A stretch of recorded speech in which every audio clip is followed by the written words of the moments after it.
Y hoy quiero compartir una palabra al respecto de continuar, ¿no? Continuamos aquí en el libro de Apocalipsis, ¿sí? Usted puede enviar sus preguntas, respondemos también las preguntas que se han enviado y todo. Y pues ahora nosotros estamos dando inicio al capítulo 8, ¿sí? Ya llegamos hasta el capítulo 7, estamos en la administración número 23 y pues hemos ido avanzando, ¿no? Una cosa importante, mis amados hermanos, ¿no? Uno puede pensar, uy, 23 ministraciones ya respecto del libro de Apocalipsis. Y es una cosa que, pues no es tan fácil en el sentido de que se necesita la gracia de Dios para poder perseverar. Entonces hay una cosa importante que es el poder del hábito. Entonces el poder del hábito es aquel poder de tú hacer la misma cosa durante todos los días. La vida no se trata de hacer mucho un día. Hay personas que ellas quieren hacer todo en un solo día y ya, no, hoy voy a hacer esto. Pero el poder del hábito es cuando nosotros hacemos un poquito todos los días. Si tú quieres aprender, por ejemplo, inglés, y tú comienzas a estudiar todos los días un poquito de aquí a un tiempo, entonces tú vas a estar en un nivel más avanzado, ¿sí? Porque uno no podría estudiar, por ejemplo, inglés. Voy a estudiar hoy inglés y estudia 12 horas seguidas hoy y después de aquí a 3 meses vuelve y repasa, pues realmente ya habrá olvidado todo. Entonces el poder del hábito es esa gota que cae. Tú sabes que en tiempo el agua es más fuerte que la roca. Entonces la gota de agua que cae todos los días, todo el tiempo, segundo tras segundo, una hora en algún momento, ella va a conseguir rajar la roca, por grande y poderosa que la roca sea. Entonces, una cosa que el apóstol Pablo nos enseña es a que nosotros seamos que constantes en la oración. Y asimismo, pues necesitamos ser constantes en estas ministraciones del libro de Apocalipsis. Si hay alguna que tú no has escuchado, entonces escúchala, porque así nosotros vamos ganando vida, vamos ganando más revelación y todo eso. Y ese principio no se aplica solamente a esto, sino se aplica a todas las cosas de nuestra vida. El poder del hábito, ¿no? Siempre estar es como ese martillito, golpeando todo el tiempo, en la oración también, orando todos los días, ayunando, leyendo la Biblia también todos los días. Entonces, ese es el poder del hábito, amén. Pero entonces nosotros entramos aquí ahora al capítulo 8, antes de entrar al capítulo 8 de Apocalipsis, pues quería dar un breve recuento al respecto de lo que nosotros hemos visto hasta ahora, ¿no? Entonces nosotros tenemos en el capítulo 1, tenemos allí a la visión de Jesucristo, el apóstol Juan ve al Señor Jesucristo glorificado. En el capítulo 2 y capítulo 3 nosotros vimos al respecto de las 7 iglesias. Esas 7 iglesias pues es el resumen del mover de Dios durante estos últimos 2000 años. Y veíamos allí en las 7 iglesias las calificaciones, ¿no? Las cualidades que necesita tener el vencedor. En el capítulo 4, entonces nosotros, capítulo 4 y capítulo 5, nosotros vemos una visión del cielo. Allí vemos el trono de Dios con el arco iris, las 12 antorchas de fuego, que son los 7 espíritus de Dios, que realmente pues es el Espíritu Santo, los 24 ancianos, los 4 seres vivientes que tenía cada uno un rostro diferente, y también millones y millones de ángeles. Y allí en medio de esa escena pues aparece Jesús. Jesús resucita. Cuando Jesús resucita, pues lo siguiente que acontece es estos dos capítulos, capítulo 4 y capítulo 5 de Apocalipsis. Jesús sube a los cielos. Si tú te acuerdas cuando María Magdalena es la primera que vio a Jesús. Interesante que la primera persona que vio al Señor Jesús fue una mujer, ¿no? Fue María Magdalena, la privilegiada de compartir las buenas nuevas de la resurrección de Cristo. Entonces las mujeres realmente es algo muy valorizado en la palabra de Dios, ¿no? Es algo que Dios valoriza mucho. Las mujeres, ellas son una bendición para compartir el evangelio, para compartir la palabra de Dios. Y cuando María llega allí y está con Jesús, Jesús de repente, tal vez María quería darle un abrazo, alguna cosa a Jesús, Jesús llega y le dice, no me toques, porque aún no he subido a mi Padre. Entonces después de la resurrección, Jesús subió al cielo y fue allí al trono de Dios, ¿no? Presentó la sangre del Cordero Y él toma el libro. La Biblia dice que había un libro, que en la mano derecha del que estaba sentado en el trono había un libro. Y ese libro estaba escrito por dentro y por fuera y tenía 7 sellos y no había nadie digno de tomar ese libro. Y allí Jesús se dice, no, mire, el Cordero es digno. Y Jesús toma ese libro y ese libro representa que la salvación del hombre, la redención del hombre. Ese libro también representa la historia de la humanidad. Y ese libro también representa el propio libro de Apocalipsis, porque a medida que se van abriendo los sellos, pues se va leyendo lo que está escrito en ese libro. Y ahí después del capítulo 6 pues comenzamos a ver qué es lo que estaba escrito dentro de ese libro, porque pues a uno le da la curiosidad, un libro escrito por dentro y por fuera y sellado, ¿qué será lo que tiene escrito ese libro por dentro? Y ahí a partir del capítulo 6 pues comienza a ser abierto ese libro, comienzan a ser abiertos los 7 sellos que se llaman ese libro. Y allí nosotros vemos que se abren los primeros 4 sellos. Estos primeros 4 sellos, ellos son simultáneos, que son los 4 caballeros, el caballero blanco, el caballero rojo, el caballero negro y el caballero amarillo, ¿no? Que nos hablan de el evangelio, de la guerra, del hambre y de la muerte. Y esos 4 caballeros nosotros sabemos que han estado recorriendo la tierra durante este tiempo. Ahorita estamos experimentando así, parece que el caballero amarillo, ¿no? Que es el caballero de la muerte, ¿sí? De los virus, ¿no? Que dice que pequeñas fieras, esas pequeñas fieras pues son los microbios, las bacterias, ¿no? Ellas están recorriendo la tierra de una manera tremenda, ¿no? Trayendo muerte y todo esto. Entonces vemos que ahorita parece que el caballero amarillo está galopando con fuerza en este tiempo, trayendo muerte. Y también el caballero negro que nos habla del hambre, de la inflación, del desempleo, de la crisis. Pues también este caballero también está galopando con fuerza, estos 2 caballeros. Y entonces nosotros nos damos cuenta de que el libro de Apocalipsis realmente él es una realidad en lo que pasa en la humanidad.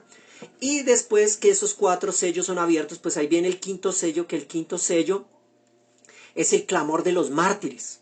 Y en ese clamor de los mártires nosotros vemos una cosa, que los mártires claman, Señor, ¿hasta cuándo dejarás sin venganza, ¿no? nuestras muertes? Ahí el Señor les responde, no, cuando se complete el número de los que han de ser martirizados, pues entonces yo voy a responder. Y la respuesta del quinto sello, que es el clamor de los mártires, entonces es el 6.º sello, que el 6.º sello es un terremoto tremendo, que todas las montañas se van a mover, todas las islas se van a mover, todo se va a mover. Y pues por causa de eso imagino que muchos volcanes van a entrar en erupción, y ahí viene esa parte en que dice que el sol se va a oscurecer. Pues ¿cómo se va a oscurecer el sol? Pues con tanta ceniza que va a salir a la atmósfera, todo eso, pues se va a oscurecer el sol, la luna se va a transformar en sangre, color de sangre, y también dice que va a haber una lluvia de estrellas. Sabemos que no son estrellas, sino que son meteoritos, una lluvia de meteoritos, estilo que cuando tú mueves un árbol de breva, no, la Biblia dice árbol de higo, pero aquí pues en Bogotá lo conocemos más como la breva, el árbol de breva, que cuando tú sacudes ese árbol, tú sabes que todas las brevas, todos los higos, ellos caen. Entonces va a ser una lluvia de meteoritos así tremenda en la tierra, va a haber mucha destrucción, pero aún así esa no es la gran tribulación, sino es el inicio de la gran tribulación. Y la gran tribulación entonces está descrita en la Biblia. En el capítulo 8 y capítulo 9, pues nosotros tenemos que la gran tribulación. Pero antes de que comience el capítulo 8 y capítulo 9, Dios hace una cosa. ¿Por qué? Porque Dios es fiel. Dios va a hacer 2 cosas realmente. El primero va a sellar a los judíos, que son los 144,000. Y después también va a arrebatar a la iglesia.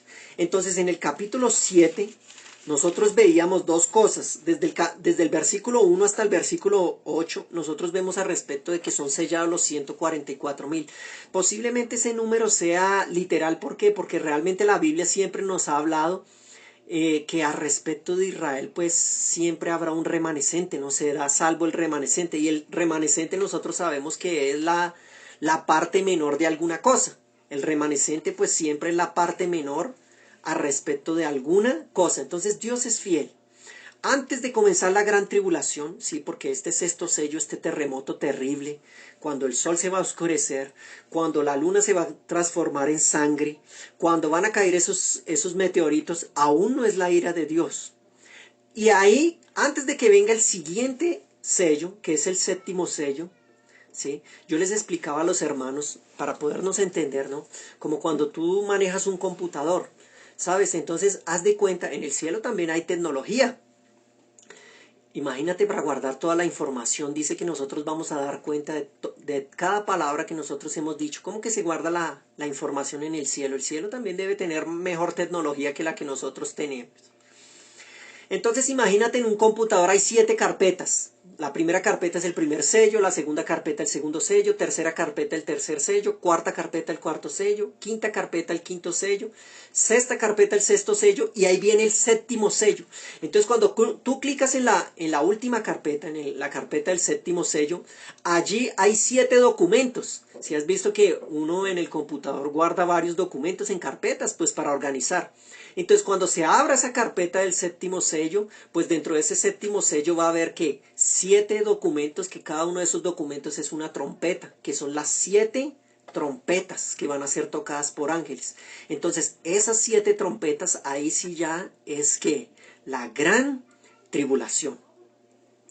Pero ¿qué va a pasar entonces con los demás creyentes? Porque estamos hablando de que van a ser arrebatados solamente los vencedores. Pues los demás creyentes ya tienen el sello. Efesios capítulo 1, versículo 4 dice que fuimos sellados con el Espíritu Santo. Entonces, en cierta manera, todo creyente ha sido sellado. Tú has sido sellado, ¿sí? Ahora, antes de entrar al capítulo 8 y capítulo 9, hoy nos vamos a salir un poquito de Apocalipsis, pero es para que podamos hablar de algo muy importante. Tal vez tú nunca has escuchado al respecto de esto, pero es muy importante que lo sepamos, que es la profecía más importante de la palabra de Dios. Es una profecía que abarca toda la historia de Dios, ¿sí? Prácticamente toda la historia de Dios, no toda, pero sí una gran parte de la historia de la humanidad es abarcada por esta profecía, ¿sí? Entonces vamos a estar leyendo, ¿sí? ¿Por qué?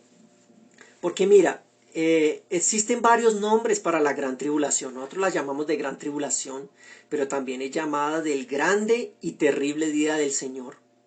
También es llamada del día de la venganza, también es llamada del día de la ira. Y nosotros pues acostumbramos llamarla como la gran tribulación, ¿sí? Y esto es una cosa interesante, que en todas las denominaciones de los creyentes, todas las denominaciones de las iglesias, pues todos están de acuerdo en que realmente va a llegar un día en el cual Dios va a juzgar a la humanidad, ¿sí? Que va a ser el grande y terrible día del Señor, el día de la venganza, el día de la ira, la gran tribulación. Hay un consenso entre todos los creyentes. ¿Por qué? Porque es una cosa que está perfectamente clara en la palabra de Dios. Entonces tiene varios nombres, pero hay otro nombre para la gran tribulación, que es la mitad de la última semana de la profecía de Daniel. De pronto ese nombre tú nunca lo habías escuchado, ni es mi intención aquí que pues nos volvamos la cabeza un 8 aquí, pero es importante que nosotros toquemos todos los aspectos de la palabra de Dios, ¿sí?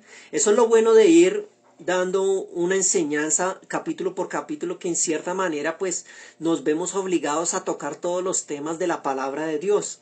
Entonces es la mitad de la última semana de la profecía de las 70 semanas de Daniel. Ahora se puso difícil esto, ¿cierto? Pero no te dejes intimidar, ¿no? Es muy simple, es fácil, ¿sí? Entonces, ¿por qué? Porque, hermanos, nosotros sabemos que el anticristo, él va a hacer un pacto con Israel, que ese pacto va a durar 7 años. Pero la gran tribulación no son 7 años. La gran tribulación realmente son 3 años y medio. En algunas partes de la Biblia es llamado de 1260 días, en otras partes es llamado de 42 meses. Hay otra forma que es bien poética, que es un tiempo, 2 tiempos y la mitad de un tiempo. Entonces, esta gran tribulación tiene varios nombres en la palabra de Dios. Entonces quería que nosotros pudiéramos pues hoy ver a respecto de esa profecía de las 70 semanas. Tal vez tú nunca has escuchado al respecto de esa profecía de las 70 semanas, pero sería prácticamente la profecía más importante de toda la Biblia, y pues vamos a verla hoy, ¿no? A pesar de que tú tal vez nunca hayas escuchado de eso, debes estarte preguntando qué es eso de la profecía de las 70 semanas, pues vamos a leerla juntos en este día, amén. Entonces, profecía de las 70 semanas está en el libro de Daniel, capítulo 9, a partir del versículo 20, ¿sí? Entonces ahí va a haber un título que dice profecía de las 70 semanas, amén. Vamos a leerlo entonces, ya no sé si estás acompañando ahí en tu Biblia, pero es importante que acompañes ahí en tu Biblia, ¿sí? Entonces dice así: aún estaba hablando y orando y confesando mi pecado y el pecado de mi pueblo Israel, y derramaba mi ruego delante de Jehová mi Dios por el monte santo de mi Dios. Aún estaba hablando en oración cuando el varón Gabriel, ¿sí? Entonces al profeta Daniel se le aparece el ángel Gabriel, a quien había visto en la visión al principio volando con presteza, vino a mí como a la hora del sacrificio de la tarde. Bueno, nosotros vemos aquí que el profeta Daniel era un hombre de oración, de ruego, de súplica. Recuerda lo que te decía al inicio al respecto del poder del hábito. Entonces ten el hábito de congregar, ten el hábito de orar, ten el hábito de leer la Biblia, de ayunar regularmente. Esos hábitos son poderosos en nuestra vida. Versículo 22. Y me hizo entender y habló conmigo diciendo: Daniel, ahora he salido para darte sabiduría y entendimiento. Al principio de tus ruegos fue dada la orden y yo he venido para enseñártela, porque tú eres muy amado. Miren, mis amados hermanos, esto es algo que yo he hablado constantemente al respecto de la revelación de la gracia y de la justificación por la fe. Tenga revelación de esto. Tú eres muy amado. Allí donde dice, porque tú eres muy amado, coloque su nombre. Coloque, porque yo, Javier, soy muy amado. ¿Sabes por qué Dios nos va a dar entendimiento y sabiduría en la palabra de Dios? ¿Sabes por qué Dios va a responder tus oraciones? ¿Sabes por qué Dios te va a sustentar como tu pastor y nada te va a faltar en estos tiempos de crisis? Porque tú eres muy amado. Amén. Guarde esto en su corazón. Tú eres muy amado. Continuemos. Entiende pues la orden y entiende la visión. Entonces aquí nosotros tenemos del versículo 24 hasta el versículo 27. Son 5 versículos, 24, 25, 26 y 27, perdón, 4 versículos. Esos 4 versículos son la profecía de las 70 semanas. Entonces dice así la profecía de las 70 semanas. 70 semanas están determinadas sobre tu pueblo. Entonces, ¿a quién le estaba hablando el ángel Gabriel? Le estaba hablando a Daniel. ¿Cuál era el pueblo del profeta Daniel? Pues eran los judíos. Entonces, esta profecía es a respecto de los judíos, ¿sí? Pero aquí comienza diciendo, 70 semanas están determinadas sobre tu pueblo. Entonces es una profecía a respecto de los judíos y es una profecía que va a durar 70 semanas. Estas semanas, nosotros sabemos que una semana tiene 7 días, pero una semana, aquí estas semanas no son semanas de días, sino son semanas de años. Si tú buscas allí en el libro de Génesis, cuando Jacob fue a trabajar por su esposa, que Jacob amaba a Raquel y no a Lía, ¿cierto? Entonces, él llega y el suegro llega y le dice, no, usted quiere casarse con Raquel, bueno, está bien, trabaje 7 años. Y él llega y trabaja 7 años. El día de la noche del matrimonio, pues estaba tan embriagado que ya a la noche de nupcias ahí, en lugar de colocarle a Raquel, le colocaron a Lía, lo engañaron. Entonces al otro día él se dio cuenta del engaño y él fue y le reclamó al suegro, y el suegro llega y le dice, trabaja la semana de esta y también te la daré. O sea, esa semana se refería que a trabajar 7 años más para Labán, y ahí podría casarse con quién, con Raquel. Entonces, estas semanas aquí no son semanas de días, son semanas de años. Entonces, 70 semanas suma ¿cuánto? 70 semanas, si tú multiplicas 7 por 70, pues da 490 años. Entonces, estamos hablando de una profecía de 490 años. Sigamos leyendo. Comencemos otra vez desde el versículo 24. 70 semanas, o sea 490 años, están determinados sobre tu pueblo, sobre los judíos. Y sobre tu santa ciudad. ¿Cuál es la santa ciudad de los judíos, amados hermanos? Es Jerusalén, se refiere a Jerusalén. Entonces el pueblo son los judíos y la santa ciudad es Jerusalén. Para terminar la prevaricación. Nosotros sabemos que la prevaricación, poner fin al pecado y expiar la iniquidad, para traer justicia perdurable y sellar la visión y la profecía y ungir al santo de los santos. Entonces esto se refiere a que al inicio del milenio, la prevaricación solamente va a finalizar cuando comience el milenio. En cierta manera va a disminuir mucho el pecado. ¿Por qué? Porque cuando comience el milenio, o sea, que se acabe la gran tribulación y comience el milenio, pues entonces Satanás va a ser amarrado durante 1000 años. El tentador va a ser amarrado durante 1000 años. Entonces los niveles del pecado en la humanidad van a caer de una manera tremenda. ¿Por qué hay tanto pecado hoy en día? Pues porque el tentador está tentando todo el tiempo a las personas. La humanidad es tentada en todas las cosas, en todos sus instintos, en todo su cuerpo, en su carne es tentada. Entonces por eso hay mucho pecado. Pero durante el milenio pues Satanás será amarrado durante esos 1000 años. Entonces el tentador no va a estar suelto como lo está hoy en día. Bueno, versículo 25. Sabe pues y entiende. Entonces aquí da el comienzo a la profecía. Sabe pues y entiende que desde la salida de la orden para restaurar y edificar Jerusalén hasta el Mesías príncipe habrá 7 semanas y 62 semanas. Se volverá a edificar la plaza y el muro en tiempos angustiosos. Entonces mira, la profecía tiene 70 semanas, pero ella es dividida en 3. Primero un periodo de 7 semanas. 7 semanas serían ¿cuántos años, mis amados hermanos? 49. Después 62 semanas, ¿sí? Entonces, ¿cuántos años sería? 62 semanas, ahí ya la cuenta ya quedó más difícil, ¿no?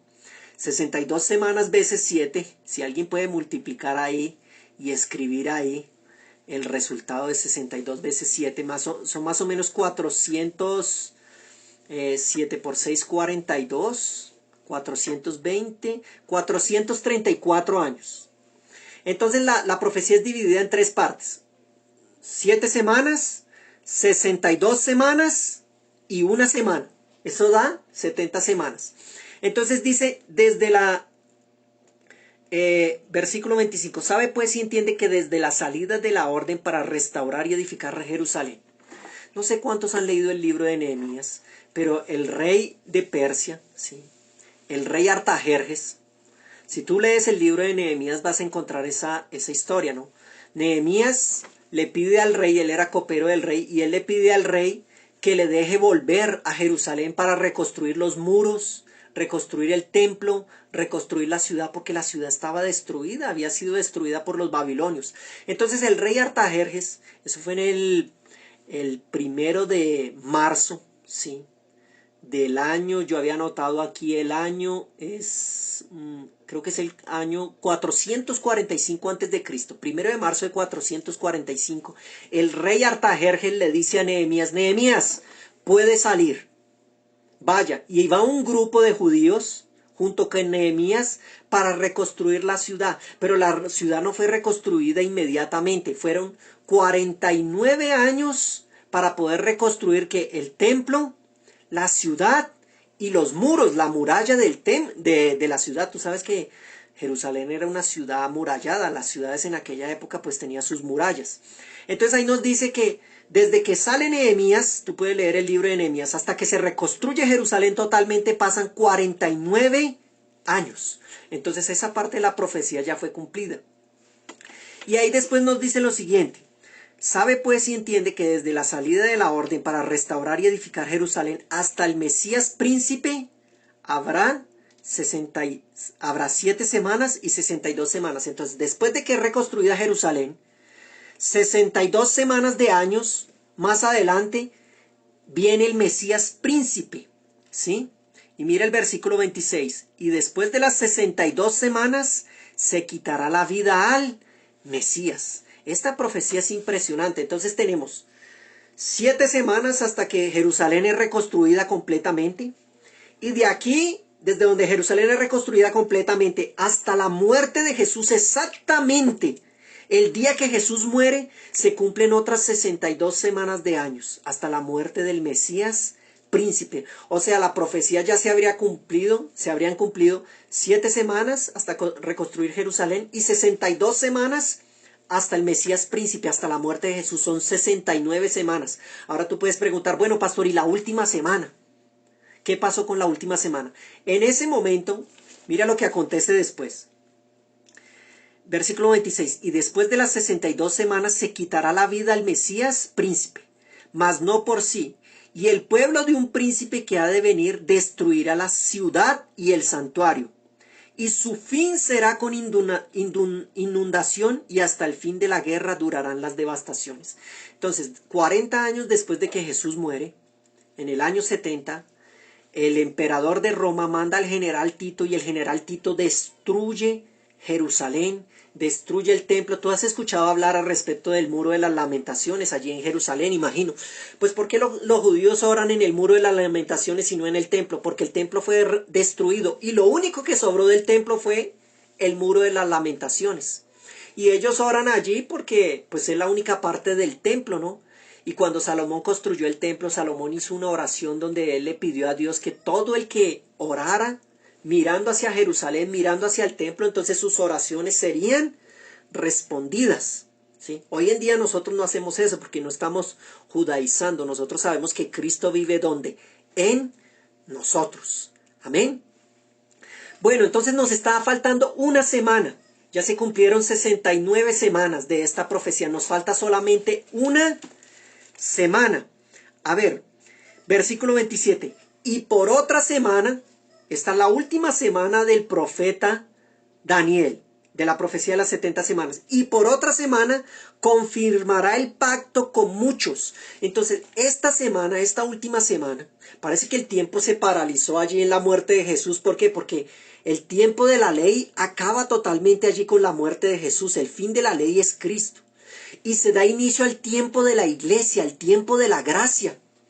Pero va a llegar un momento en que la iglesia, los vencedores van a ser arrebatados y allí va a comenzar la última semana de la profecía de Daniel. Una semana es, ¿cuánto? 7 años, son semanas de años. Entonces, y por otra semana confirmará el pacto con muchos. Esto se está refiriendo a ¿qué? Al anticristo. Una de las señales del anticristo, el anticristo va a ser un líder mundial, que él va a hacer un pacto con Israel. Y cuando él haga ese pacto con Israel, pues ¿qué es lo que va a pasar inmediatamente? Va a haber paz, prácticamente va a haber una paz mundial, ¿no? Tú sabes, si tú miras las noticias, tú te das cuenta que allí en Oriente Medio nunca hay paz. Siempre hay guerra. Muchos intentan, vamos a hacer un tratado de paz, vamos a darle una tierra a los palestinos, vamos a hacer... Pero ellos nunca tienen paz, constantemente están ¿en qué? En guerra. Pero cuando venga el anticristo, que va a ser un líder mundial, pues entonces él va a conseguir hacer ese tratado de paz. Tú te das cuenta lo que está pasando ahora, por ejemplo, con la ONU y con la Organización Mundial de la Salud. Los de la ONU están diciendo que toda doctrina religiosa debería ser abolida si contradice lo que dicen los expertos de la ONU. O sea, nosotros estamos caminando, el diablo está preparando todo ¿para qué? Para el surgimiento de ese anticristo, para que haya la necesidad de un líder mundial. Entonces el anticristo él va a hacer ¿qué? Un pacto con Israel. Ahí va a comenzar prácticamente esa última semana de Daniel. Dice, y por otra semana confirmará el pacto con muchos. A la mitad de la semana. Entonces, ¿te acuerdas que yo te decía que la gran tribulación solamente dura 3 años y medio? Entonces, la gran tribulación realmente es la mitad de una semana de años. Entonces, a la mitad de la semana de años, hará cesar el sacrificio y la ofrenda. Es interesante que el sacrificio y la ofrenda, hoy en día los judíos no pueden hacer sacrificio y ofrenda. ¿Por qué? Porque ellos no tienen templo. Pero cuando el anticristo haga ese pacto con ellos y haya paz, entonces el templo de Jerusalén va a ser ¿qué? Reconstruido. Por eso que tú ves que el templo de Jerusalén no ha sido reconstruido todavía y por más que ellos intentan no consiguen. Tú sabías que los judíos El pueblo judío es un pueblo muy próspero y el templo, él prácticamente lo único que le falta es un edificio porque ellos ya tienen todo. Tienen las vacas específicas para los sacrificios, tienen las cortinas, tienen todos los muebles de oro, de bronce, todas las cosas del tabernáculo ya están construidas, las cosas del templo. Solamente les está faltando que el lugar, reconstruir esa parte física, pero el resto ellos ya lo tienen. Hasta existe una fundación que se llama Fundación para la Reconstrucción del Templo. Y ellos tienen todo, tienen mucho dinero. ¿Tú crees que los judíos no van a apoyar esa obra, esa causa, si lo que más desean ellos es que tener un templo donde puedan adorar? Ahora tú puedes pensar así, pero ¿por qué no construyen un templo en cualquier otra parte? No, el templo, según la palabra de Dios, solamente puede estar ¿dónde? En el monte, en aquel monte, en el monte del templo. No puede ser construido en ningún otro lado, tiene que ser construido en ese lugar específico. Entonces cuando el anticristo haga paz, traiga la paz, haga un pacto con Israel, entonces les va a permitir que reconstruyan el templo. Y ellos van a volver a hacer sus sacrificios, sus ceremonias, todas las cosas del Antiguo Testamento las van a volver a hacer. Pero a la mitad de la semana dice que él hará cesar ¿qué? Hará cesar el sacrificio y la ofrenda. O sea, ¿sabes qué es lo que va a pasar? El propio anticristo se va a presentar como el Mesías.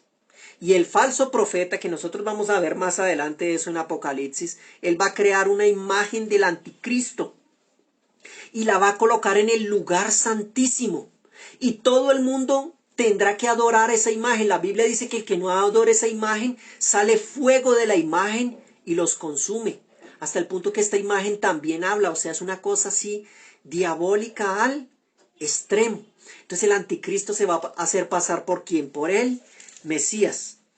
Versículo 27, la segunda parte. Después con la muchedumbre de las abominaciones vendrá el desolador hasta que venga la consumación y lo que está determinado se derrame sobre el desolador. Entonces esta es la profecía de que de las 70 semanas. Entonces, solamente recopilando, la profecía de las 70 semanas comienza ¿cuándo? Cuando el rey Artajerjes de Persia da la orden para que parte del pueblo de Israel que estaba cautivo vuelva a Jerusalén. Ahí ellos vuelven con Nehemías, pasan 49 años, las primeras 7 semanas, y ellos reconstruyen el templo, reconstruyen la ciudad y reconstruyen las murallas. Después de esos 49 años, esas 7 semanas van a pasar otras 62 semanas. Que son 434 años.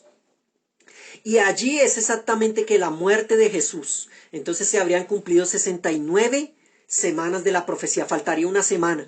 Pero esa semana queda como en stand-by. ¿Por qué? Porque comienza la época de la gracia de Dios. Pero cuando el anticristo se manifieste como un líder mundial, haga pacto con Israel, entonces ahí va a darse inicio a la última semana de la profecía de Daniel. Y en la mitad de esa última semana de la profecía de Daniel, entonces comienza que la gran tribulación, que son los capítulos 8 y capítulo 9 del libro de Apocalipsis. Mis amados hermanos, todo se encaja perfectamente en la palabra de Dios. ¿Sabes? La palabra de Dios es la verdad.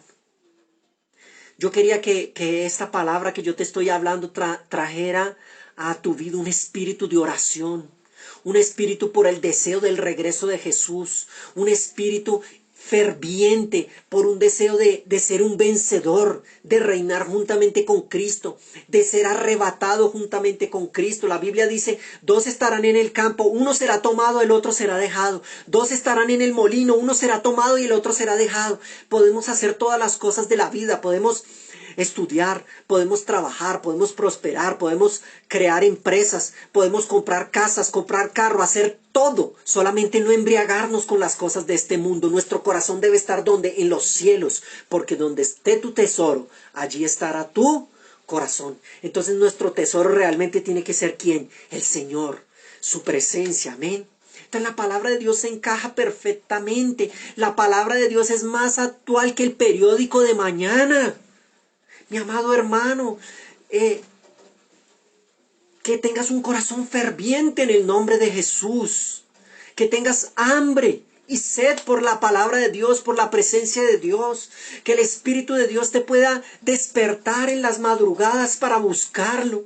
Que Dios nos libre de toda indiferencia. Oh, gloria a Dios, mis amados hermanos. Sabes, esa profecía es fascinante. Nos muestra todas las cosas y está faltando solamente cumplirse una cosa.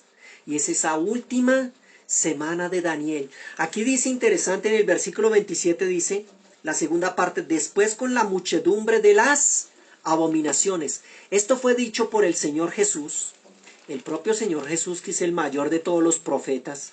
Él habló en Mateo capítulo 24, mira lo que dice, él cita esto. Mateo capítulo 24, versículo 15, dice así. Por tanto, cuando veáis el lugar santo, en el lugar santo, la abominación desoladora, ¿qué es eso? La estatua del anticristo en el lugar santísimo siendo adorada. De que habló el profeta Daniel. Y aquí entre paréntesis dice una cosa, el que lea, entienda.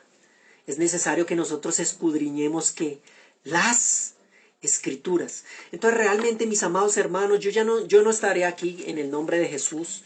Durante la gran tribulación yo no voy a estar, ni tú vas a estar. Todos nosotros vamos a ser vencedores, que vamos a ser arrebatados. Entonces, una cosa que nosotros podríamos decir que realmente marcaría el inicio de la gran tribulación, esos últimos 3 años y medio de la profecía de las 70 semanas, pues sería la profanación del templo. Cuando el templo de Israel sea reconstruido, aún no comenzó la gran tribulación. Cuando el anticristo haga pacto con Israel, aún no comenzó la gran tribulación. Pero cuando profane el templo y quiebre el pacto que había hecho con ellos, entonces en ese momento comenzará ¿qué? La gran tribulación. Ahora yo quiero darte una esperanza. Nosotros no vamos a pasar por esa gran tribulación. Y los creyentes que se queden aquí, que no sean vencedores, también no sufrirán la gran tribulación. Porque la gran tribulación ella es específica sobre el imperio del anticristo. Pero los creyentes que estén aquí y los judíos que estén aquí durante la gran tribulación no sufrirán la ira de Dios. Porque la ira de Dios no está más sobre nosotros. Pero van a sufrir la persecución del anticristo. Por eso ahí nos habla de la marca. Dios ya marcó en el capítulo 7 a sus escogidos. Pero en los capítulos 8 y 9, pues nos va a hablar al respecto de la marca. El diablo también va a querer marcar a las personas. Pero esta marca no es algo así. Algunos viven preocupados, ay, ¿cuál será la marca? ¿Será que es el celular? ¿Será que es el chip del celular? No, mira tú, la marca va a ser algo consciente. ¿Por qué? Porque la marca está alineada o asociada con la adoración a la estatua del anticristo que estará allí en el lugar santísimo dentro del templo. Entonces no quiere decir que porque tú uses algún aparato electrónico estás recibiendo la marca, o porque tú compres algo en el mercado y eso tiene el código de barras, entonces, ay, que es que mire, si usted mira el código de barras, aquí tiene el 6, aquí tiene el 6 y aquí tiene el 6, entonces esa es la marca de la bestia.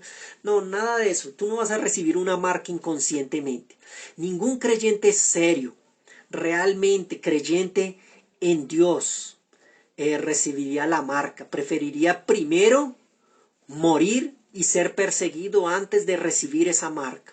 Pero una cosa puedo dejarte con certeza. Quería terminar con eso, leyendo aquí Romanos capítulo 5, versículo 9, que leyéramos Romanos capítulo 5, versículo 9. Mira lo que dice Romanos capítulo 5, versículo 9. Pues mucho más, estando ya justificados en su sangre, por él seremos salvos de la ira. Nosotros ya fuimos salvos de la ira. Ahora muchos piensan que son salvos de la ira del diablo. Nosotros no somos salvos de la ira del diablo. Fuimos salvos de la ira de Dios. Porque sabes, nosotros éramos enemigos de Dios. Pero por la sangre de Jesús, nosotros dejamos de ser enemigos de Dios y nos tornamos que hijos de Dios. La ira de Dios no está sobre nosotros. A pesar de que pasemos por persecuciones, por tribulaciones, no es la ira de Dios. Y aún te digo más, cuando nosotros pasamos por tribulaciones son bendiciones para nosotros. Porque el libro de Romanos, el apóstol Pablo dijo que esta tribulación produce un mayor peso de gloria. Entonces con certeza yo me imagino que aquellos que han estado pasando por tribulaciones en este tiempo, pues tú has tenido la oportunidad de buscar más de Dios, de orar más, de ayunar más, de creer más, porque estás pasando por tribulaciones. Entonces nosotros necesitamos que aunque pasamos por esas tribulaciones para nosotros no son la ira de Dios. Y la tribulación antes nos fortalece más en la fe, porque la tribulación produce perseverancia. La perseverancia produce paciencia. Amén. Entonces, esta tribulación que nosotros estamos viviendo en este tiempo, ella nos fortalece más en el nombre de Jesús. Y nosotros fuimos salvos de la ira de Dios. ¿Sabes por qué tú fuiste salvo de la ira de Dios? Porque toda la ira de Dios cayó sobre una persona, sobre Jesús. Por eso no hay ira sobre ti. Para finalizar, quería que leyéramos un salmo. Es conocido como los salmos mesiánicos, que son salmos específicamente a respecto de Jesús. Sabemos que toda la palabra es a respecto de Jesús. Pero el Salmo 22, él habla del momento de la cruz, el momento en que Jesús recibió toda la ira de Dios sobre sí, para que nosotros no recibamos su ira, sino recibamos su amor. Mira lo que dice Salmo capítulo 22. Puedes buscar en tu Biblia, Salmo capítulo 22 dice así: Dios mío, ¿por qué me has desamparado? ¿Te suena familiar esa frase?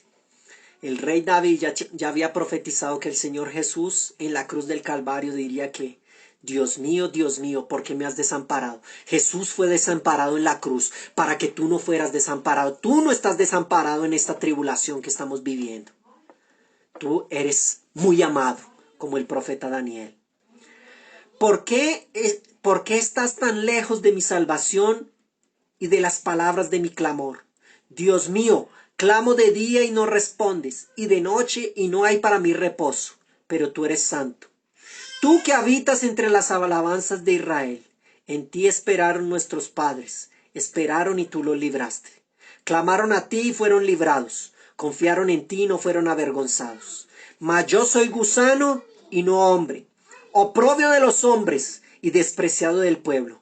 Todos los que me ven me escarnecen, estiran la boca, menean la cabeza diciendo: se encomendó a Jehová, líbrele él. Sálvele, puesto que en él se complacía. Pero tú eres el que me sacó del vientre, el que me hizo estar confiado, desde que estaba a los pechos de mi madre. Sobre ti fui echado desde antes de nacer, desde el vientre en mi madre. Tú eres mi Dios. No te alejes de mí, porque la angustia está cerca, porque no hay quien me ayude. Me han rodeado muchos toros, fuertes toros de Basán me han cercado. Abrieron sobre mí su boca, como león rapaz y rugiente.